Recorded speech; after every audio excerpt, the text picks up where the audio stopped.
pleasure to be here. My name is Dalian Adofo. I work in visual communications. One aspect of that is filmmaking. You know, anything that's visual that can be communicated through visuals, I work within that field. I'm also a teacher by profession.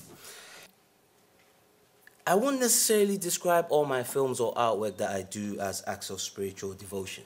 However, I can see a trend in how the content and the type of work that I've been creating since I made more of a link with my spiritual orientation and my own personal experience has changed a lot of things, not only just the attitude that I hold, but in the type of work that I'm willing to work as a part of. The one film, though, that was inspired solely by our spiritual practice, this is myself and my wife. This is us in Ghana, filming for the first film, Ancestral Voices.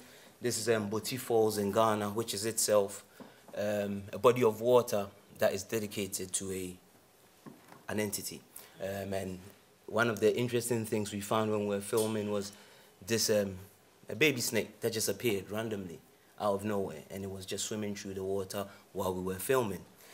So why we felt it necessary to make this film was so we could give people, especially non-practitioners, a more objective and better understanding of African spiritual practices and systems. Because even in the 21st century, you know, we talk about progression and development. We can't still even treat each other properly. But, yep. This subject comes with a lot of negative associations and denigrations. You know, you never find anything that's spoken about without some idea that it's negative and is linked into totally negative practices. There's no good whatsoever. I remember when we were actually going through the process of the film, the amount of alienation that started taking place. You know, you had friends and family who were convinced that, you know, we'd been possessed by these malevolent entities, you know, this devil, this Lucifer, when none of that exists in my tradition. Exactly. You know, so it was very challenging at that point, and easily we could have said, you know what, let's just leave it, let's do other things. We have skills. You can always recreate something. However, the type of changes that we were seeing in our lives, from us aligning even more so with the African spiritual worldview, this wasn't even a choice. You know, we were not going to stop what we're doing because of somebody else's ignorance, because that's what informs this type of irrational behavior. You don't know about it, you're not making any effort to find out about it, but you can easily, you know, label people from your own ignorant viewpoint. Very bizarre. The film itself, the journey was very enriching, you know, and it has enriched our lives since then. You know, whether it's the immediacy of the signs that you would see after a ritual or a prayer, you know, whether it's the symbols that you see during your day, whether it's from the animals or, you know, it might be a big billboard, and then it'll trigger something off. And then you have to wonder, why did you see the billboard then? Why does it have this particular message that seems so relevant in your life? You know, nothing like a random coincidence, more interconnected understandings, you know? So when we get these challenging periods, for us now, it's become a learning and development period. You know, what did we do first that wasn't really the way it was supposed to be done? What other ways can we try? This is how the traditions have opened our minds, if you want to put it at that. And for me, myself as well, personally, it's brought a conscientious approach, you know, in terms of what type of films I want to work on, you know, whereas before it might be, okay, this film could be a big earner, it could go viral, it'll make me a celebrity overnight. It's now more, is this film necessary? How is it going to benefit someone else? And if it's not going to benefit someone, what's the point of me necessarily engaging in that endeavor? You know, so these are some of the examples of how it's changed not only our outlook, but how we are as people as well. And like all the creative endeavors that I engage in, this being invited here gave me an opportunity to think, because like you were saying earlier, sometimes you end up in these mind spaces where you separate things and you don't see how interconnected they are. So having a chance to think, okay, so how am I going to talk about my spiritual practice with my professional practice, if you want to call it that. But then, on having the opportunity to reflect on it, it's quite obvious that I didn't even notice it myself. Because for the creatives amongst us, you know, we're all familiar with something called the design process. You go through a process of exploring ideas, then you might match and put a few together, and then you end up with the final product. But then when you think about it, that idea in itself, you could call it an invisible entity, because you don't see it yet. You know, you see it somewhere in your mind, but you can't touch it. And you take it from that realm, and you bring it into the physical realm. I'm sure we can all appreciate what I'm trying to say here. Yeah? So this is what it gave me, and I'll give you an example in the sense that very recently, because I'll talk about Ancestral Voices, very recently I've been engaged in another film project looking at natural hair on African women, and I was tasked with the logo. So I kept going through these iterations for over a month. I just kept trying new ideas. Nothing was working. So I just said, you know what? That's fine. Take it to ritual. Open yourself up and just see what comes. This was in February. It was, I believe it was on a Thursday, the day before Valentine's Day, actually. And by the Friday, I was heading to a capoeira class. And then I just got this question that just says, why don't you try looking at the molecular structure of hair? Yeah? Went home, one Google search. I thought, oh, I like this. It's the hair follicle. How will I incorporate it into the logo itself? This is what the client ended up choosing. Okay? Ancestral Voices idea was born in spring. Myself and my wife sitting by her window, and there was this tree in the park.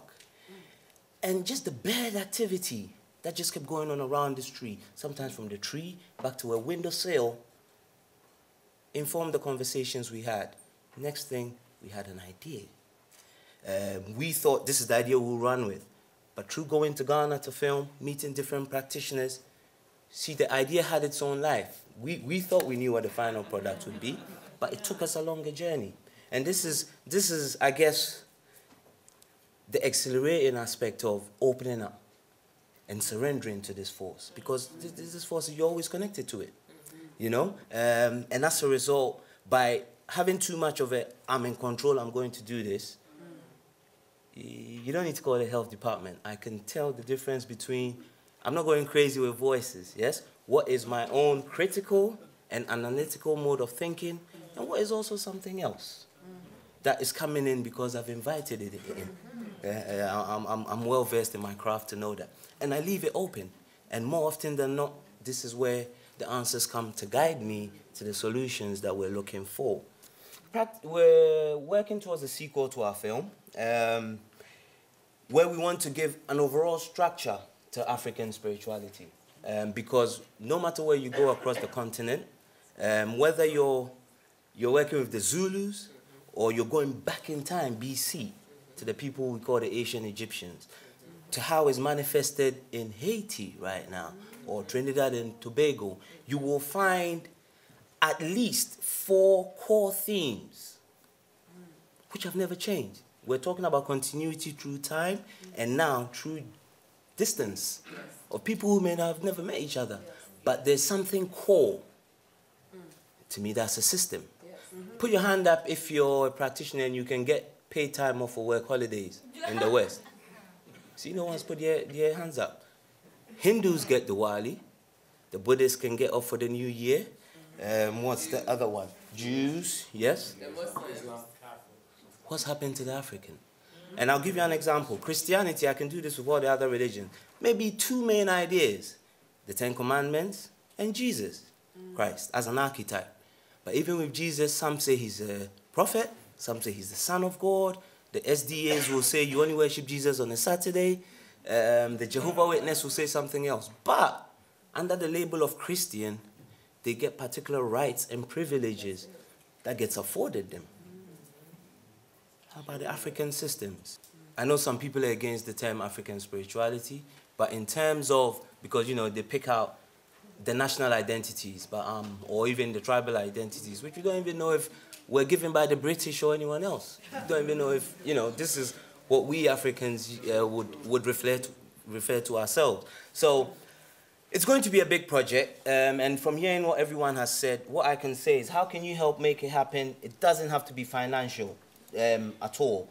There are different ways, you know, sharing our content. And thank you all those of you who told me you found out about it through Facebook. You know, we have a Facebook page, we have a YouTube channel, Twitter, Tumblr content. Just share it. You sharing it, you help take our work further. You know, I'm sure you'll find like minds, and we can go further with that. Also, we're limited in terms of budget. We self-funded the first one. Their baby's on the way. We can't do it again, you know? So if you have any personal photos, video footage of ceremonies you've been to, and also information about rituals that generally doesn't come out in the mainstream. I'll say 2 of the main, or 3 actually, Voodoo, the Akan system, and the Ifa system. Very well known. But you might know something very obscure about people who, it's not generally covered. That could come in, that could help us. By you doing so, you put those people on the map as well. So that's another way you can help, and we will credit you. We're just not taking your video and we say, oh, we went there and we did it.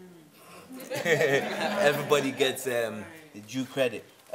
Also, if you know of any other ways in which you can benefit, we can't think of it all, maybe you can. Just email us, take a card from me afterwards, and get involved. Thank you for your time, and I hope it's been worth it. Thank you.